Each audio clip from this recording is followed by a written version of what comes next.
Praise the lord. రండి వాక్యంలోకి వెళ్దాం. ఈ దిన వాక్య ధ్యానము లూకాసు వార్త 15వ అధ్యాయం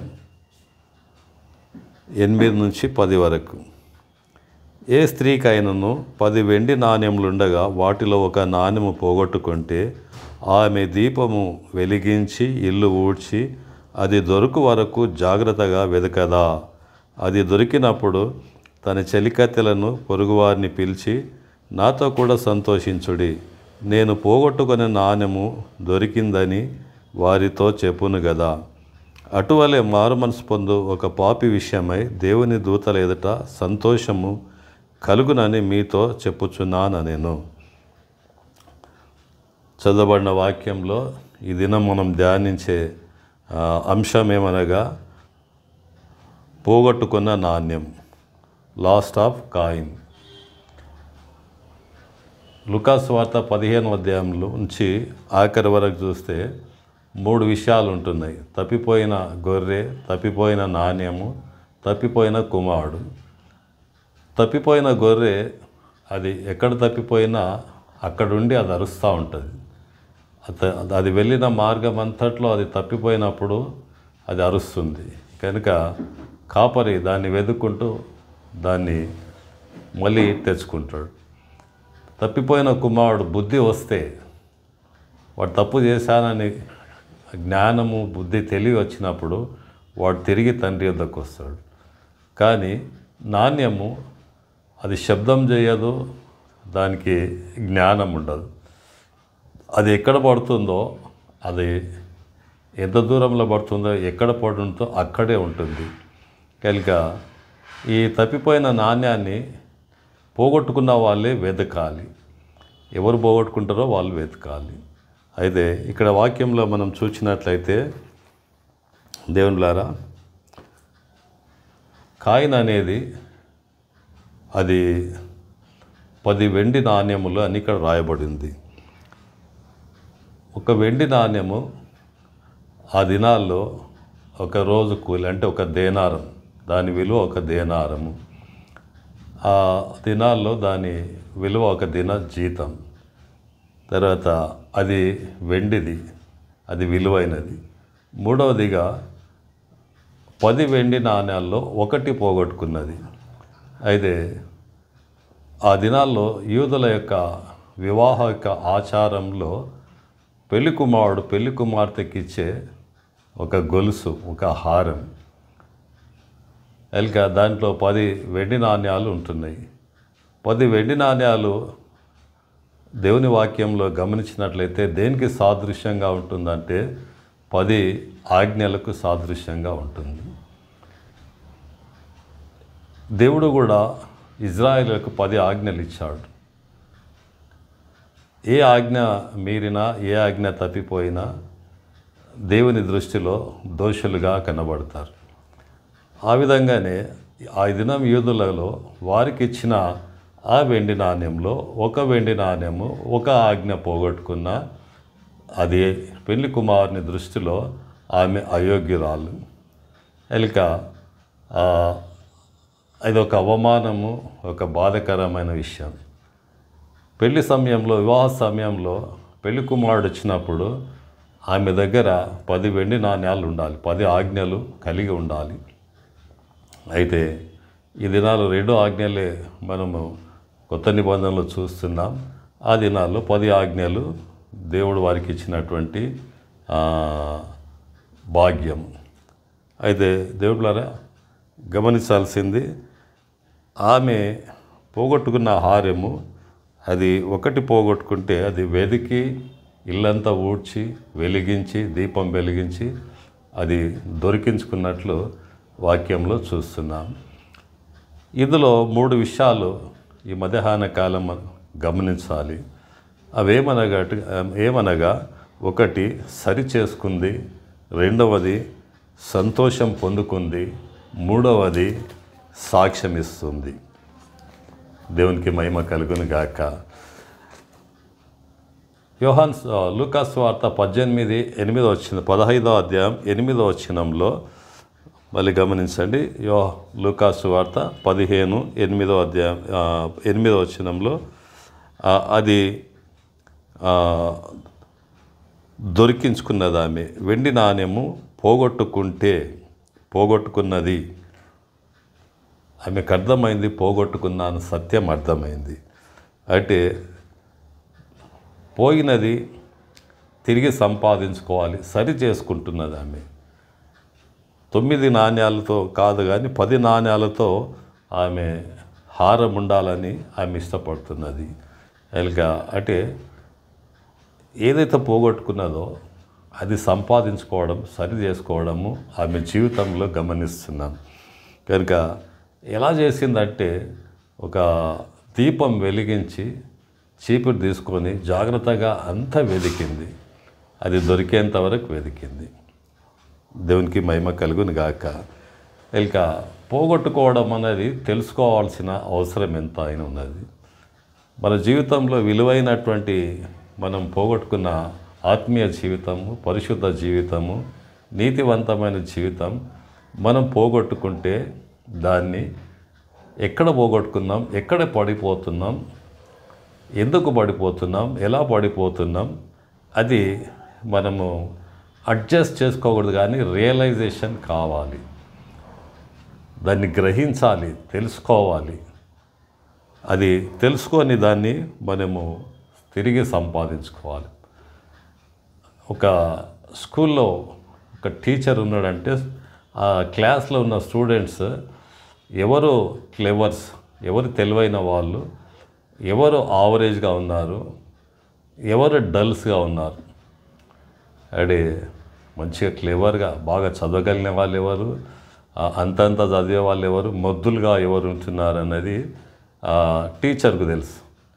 ఒకవేళ ఇన్స్పెక్టర్ వచ్చి అడిగినప్పుడు ఆ టీచర్ చెప్పగలుగుతుంది, సార్ ఈ ముందు బెంచ్లో ఉన్న వాళ్ళు, ఈ 2 లైన్లో ఉన్న వాళ్ళు బాగా చదువుతారు సార్, క్లేవర్స్ వీళ్ళు.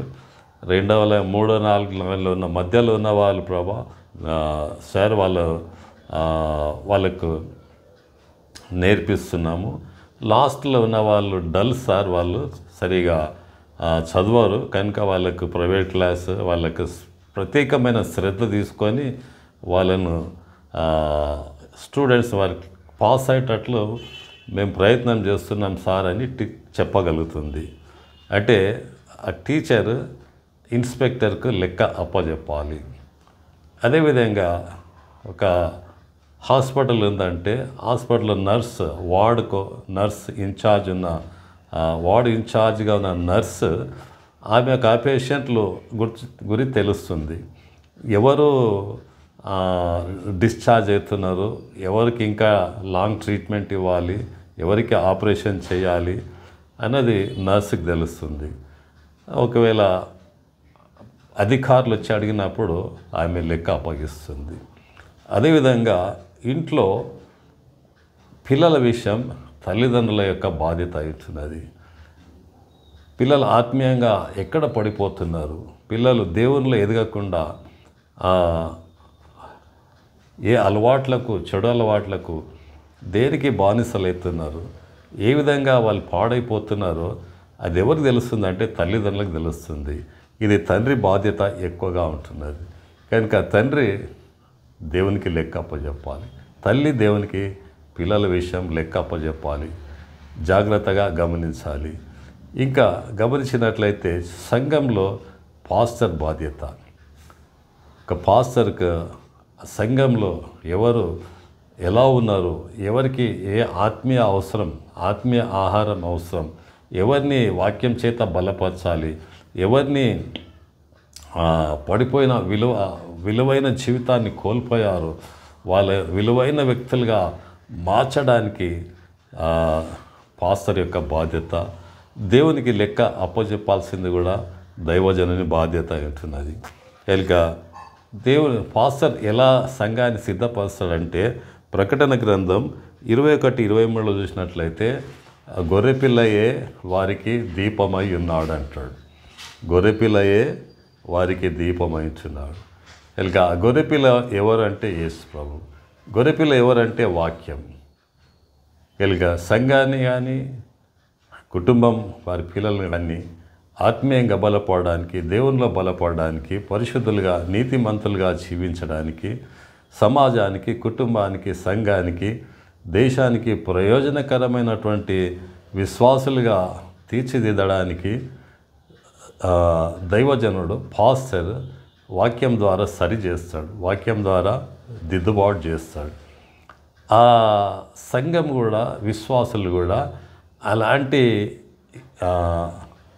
అనుభవంలోకి రావడానికి దైవజనునికి కోఆపరేట్ చేయాలి, దైవజనంతో సహకరించాలా, దైవజనంతో నేర్చుకోవాలి, పాస్టర్ ద్వారా నేర్చుకోవాలి, వారి కుటుంబాలను కూడా సిద్ధపరచాలి. అది పాస్టర్ దేవునికి లెక్క అప్పచెప్పాలి. ఎల్కాస్ దేవునిలారా గమనించండి, సరి చేసుకున్నది. ఆమె మొదటిగా గమనించినట్లయితే ఏం పోగొట్టుకున్నదో సరి చేసుకున్నది. సరి చేసుకోవడం అనేది ప్రతి విశ్వాసికి అవసరమైంటుంది, ప్రతి కుటుంబానికి అవసరమైంటున్నది. రెండవదిగా మనం గమనించినట్లయితే వాక్యంలో ఆమె సంతోషాన్ని పొందుకుంది. లూకా సువార్త 15వ అధ్యాయం 9వ వచనంలో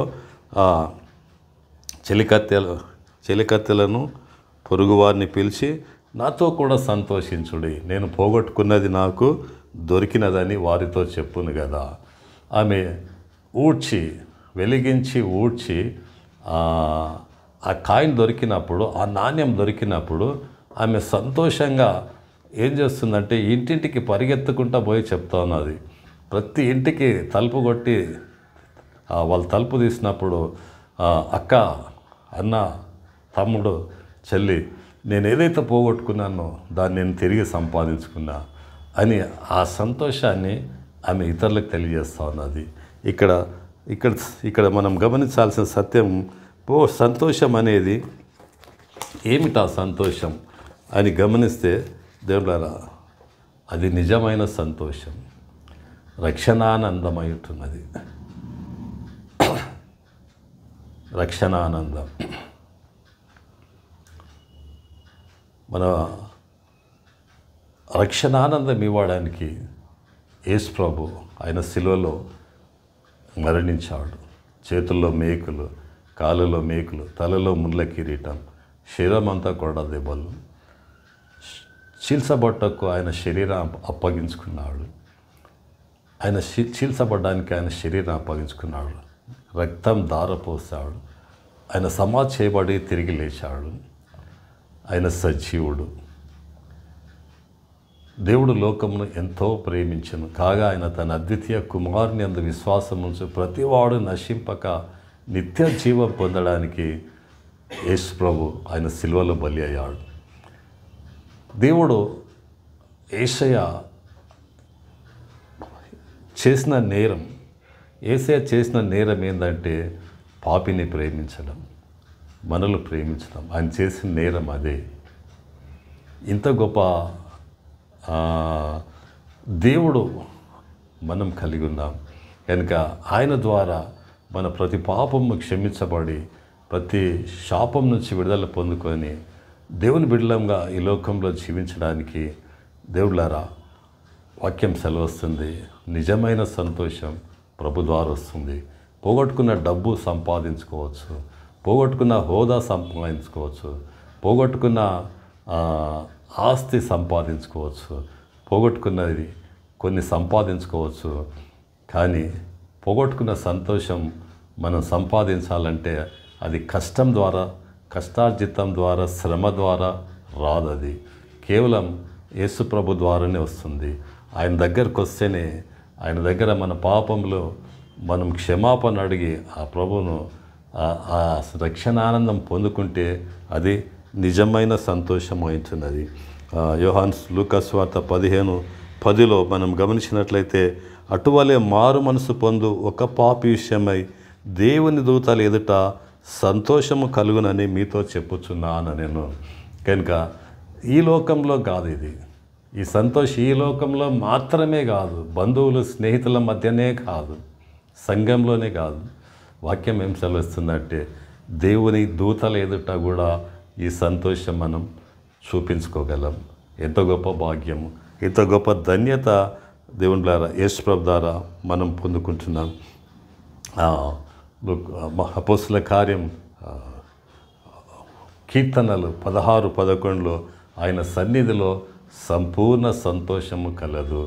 ఎలుక సంఘంలో ఆయన సన్నిధిలో ప్రతిదినం మనం ఆయన సన్నిధిని ఆశించాలి. మనం ఎక్కడ వెళ్తే ప్రభా నీవు నాతో ఉండాలి, నీవు నాతో రావాలి ప్రభా, నీ ప్రెజెన్స్ ఎప్పుడు నాతో ఉండాలి ప్రభా. Thy presence, in thy presence there is full of joy అనే వాక్యం సెలవుస్తుంది. కనుక ప్రతి ఒక్కరు everybody must need that God's presence should go with you. నీతో ఆ సన్నిధి అనేది ఉండాలి. ఇంకా 33వ కీర్తన 1వ వచనంలో నీతిమంతులు యెహోవాను బట్టి ఆనందగానం చేస్తారంటాడు. కనుక ఆనందగానం మందిరంలోకి వచ్చి ఇంట్లో కుటుంబ ప్రార్థన, కుటుంబ ఆరాధన, వ్యక్తిగత ప్రార్థన, వ్యక్తిగత ఆరాధన, సంఘ ఆరాధనలో దేవుళ్ళారా గమనించినట్లయితే ఎప్పుడైతే మనం ఆనందగానం చేస్తామో మనలో ఉన్న దుఃఖాలు, మనలో ఉన్న రోగాలు, మనలో ఉన్నటువంటి సమస్యలు, మనలో ఉన్న లోటుపాట్లు, మనలో ఉన్నటువంటి ప్రతి విధమైనటువంటి కీడు, శోధన, నష్టము ఆశీర్వాదంగా మారుతుంది. ఆశీర్వాదంగా మార్చడానికి కారణం ఒకటే, నీతిమంతులుగా ఆయనను ఆరాధించడం. అదే వాక్యం సెలవుస్తుంది. నీతిమంతులు యెహోవాను బట్టి ఆనందగానము చేయుదురని. దేవునికి మహిమ కలుగును గాక. దేవుళ్ళారా, 3వ సత్యం గమనించినట్లయితే ఆమె సాక్ష్యం ఇస్తుంది. మొదటిది సరి చేసుకుంది, 2వది సంతోషిస్తుంది, 3వది సాక్ష్యం ఇస్తుంది. సాక్ష్యం అనేది చాలా ప్రాముఖ్యమైనది. ప్రతి వ్యక్తికి ఒక సాక్ష్యం అనేది ఉంటుంది. ఆ వ్యక్తి త్రాగుడు అలవాటుంటే ఒక త్రాగుబోతుగా సాక్ష్యం పొందుకుంటాడు. ఒక వ్యక్తి దొంగతనాలకు అలవాటు పడితే వాడు దొంగగా సాక్ష్యం పొందుకుంటాడు. ఒక వ్యక్తి వ్యభిచారి అయితే వ్యభిచారి అనే సాక్ష్యం ఉంటుంది. ఒక వ్యక్తి వాని పాడు అలవాట్లను బట్టి పాడు సాక్ష్యాన్ని పొందుకుంటాడు. కానీ ఇక్కడ మనం గమనించినట్లయితే ఆమె పోగొట్టుకున్న పాత జీవితాన్ని విడుదల పొందుకొని ఆ సంపూర్ణమైనటువంటి 10 ఆజ్ఞలు కలిగినటువంటి ఒక విశ్వాసిగా, ఒక దేవుని బిడ్డగా ఆమె సాక్ష్యం ఇస్తుంది. దేవునికి మహిమ కలుగును గాక. దేవుళ్ళారా, సాక్ష్యం అనేది మనం అనుభవిస్తే, అంటే మనకు ఆ సంతోషం అనేది వస్తేనే సాక్ష్యం వస్తుంది. ఎందుకు సాక్ష్యం ఇస్తారంటే వాళ్ళు సరి చేసుకున్న విధానాన్ని బట్టి, వాళ్ళు సంతోషించిన దాన్ని బట్టి సాక్ష్యం ఇస్తున్నారు. ఎంతోమంది మిషనరీస్ వాళ్ళు యేసుప్రభుని గురించి తెలుసుకొని, ఆయన నిజమైన దేవుడు, ఆయన రక్షకుడు, ఆయన పాప క్షమాపణ ఇచ్చే దేవుడు అని వారి స్థలాలను విడిచిపెట్టి, దేశాలను విడిచిపెట్టి మన దేశానికి, మన ప్రాంతాలకు వచ్చి సువార్త ప్రకటించారు. ఎందుకు సువార్త ప్రకటించారంటే వారు పొందుకున్న రక్షణ, వారు పొందుకున్న ఆనందం, వారు పొందుకున్న సంతోషం, వారు పొందుకున్న సాక్ష్యాన్ని అనేకులకు సాక్ష్యం ఇవ్వడానికి భాష దగ్గరికి, తెలియని ప్రజల దగ్గరికి, తెలియని ప్రాంతాలకు బిడ్డలు ఈ లోకానికి వచ్చి, మన దేశానికి వచ్చి సువార్త ప్రకటించారు. దేవునికి మహిమ కలుగును గాక. సువార్త ప్రకటించడం ద్వారా ఇతరులను బలపరుస్తాం, ఇతరులను రక్షణలోకి నడిపిస్తున్నాం. సువార్త మన సాక్ష్యం, మన పాప జీవితం, మనం ఎలాగో రక్షింపబడ్డాం, ఏది యేసుప్రభు మన జీవితంలో తీసివేశాడు, ఎలాంటి బ్రతుకులు దేవుడు ధన్యకరంగా మార్చాడన్న సాక్ష్యం ఎప్పుడైతే మనం ఇతరులతో పంచుకుంటామో వాళ్ళు ఆశ్చర్యపడతారు. వాళ్ళు ఈ దేవుడు కావాలి, మేము కూడా ఈ భయంకరమైన సాక్ష్యం నుంచి విడుదల పొందుకోవాలని అనేకులు ఇష్టపడతారు. దేవునికి మహిమ కలుగును గాక. దేవులారా, మత్తయి సువార్త 8వ అధ్యాయం 1 నుంచి 4 వచనాల వరకు చూస్తే అక్కడ ఒక కుష్ఠరోగి ఉంటాడు. ఆ కుష్ఠరోగి యేసు ప్రభువుని అడుగుతాడు, ప్రభా నీ చిత్తమైతే నన్ను శుద్ధినిగా చేయమంటాడు. యేసు ప్రభు అంటాడు, నాకు ఇష్టమే అని శుద్ధినిగా చేస్తే శుద్ధినిగా చేస్తాడు. కుష్ఠరోగం బాగా అవుతున్నది. అయితే ఆ కుష్ఠరోగికి యేసుప్రభు ఒక మాట చెప్తాడు, నీ వెళ్ళి సాక్షార్థమై యాజకుని కనబోసుకో, నీ వెళ్ళి నీవు పొందుకున్న మేలుకు కానుక సమర్పించుకోమంటాడు. దేవునికి మహిమ కలుగును గాక. దేవులారా, ఎప్పుడైతే సాక్ష్యం కుష్ఠరోగి శుద్ధి పొందుకున్నాడో, కుష్ఠరోగి చేసిన సత్యం ఏమిటంటే సాక్ష్యం ఇచ్చాడు. ఈ సాక్ష్యము ఎవరి దగ్గర చూపిస్తున్నాడంటే దైవజన్ దగ్గరకు వచ్చాడు, యాజకుని దగ్గరకు వచ్చాడు. ఎందుకు యాజకుని దగ్గరికి రావాలి అంటే, ఈ కుష్ఠరోగికి శుద్ధుడైన సర్టిఫికేట్ ఇది మున్సిపల్ ఆఫీస్లో దొరకదు, ఇది గవర్నమెంట్ ఆఫీస్లో దొరకదు, ఇది ఇంకా ఏ ఆఫీస్లో దొరకదు. ఈ సర్టిఫికేట్ ఒక కుష్ఠరోగి శుద్ధుడయ్యాడు అంటే దానికి సర్టిఫికేట్ ఎవరిస్తున్నారంటే యాజకుడు ఇస్తున్నాడు. యాజకుడు సర్టిఫికేట్ ఇస్తున్నాడు. అందుకోసం ఈ సర్టిఫికేట్కి దేవుడు ఆయన కానుక సమర్పించుకున్నాడు కృతజ్ఞతగా. దేవులారా, కృతజ్ఞతగా సాక్ష్యం ఇవ్వాలి, కృతజ్ఞతగా యాజకునికి దైవజనునికి లోబడి ఉండాలి, కృతజ్ఞతగా దేవుని సేవకు కానుకలు సమర్పించాలి. దేవుడు సహాయం చేయనుగాక. కనుక దేవులారా, గమనించినట్లయితే యేసు ప్రభు నిన్ను నన్ను ఎంతో ప్రేమిస్తున్నాడు. నీ బట్టి నీ కుటుంబం అంటే ఆయనకు చాలా ఇష్టం. ఎందుకు ఇష్టమంటే శుద్ధులుగా చేయడానికి, సరి చేయడానికి, సంతోషింపజేయడానికి, సాక్ష్యం ఇవ్వడానికి. అందుకు దేవుడు ఇష్టపడుతున్నాడు. దేవుడు ఈ కొద్ది మాటలు పరిశుద్ధాత్మ దేవుడు మన వెనుకల్లో ఆశీర్వదించును గాక. ఆమేన్.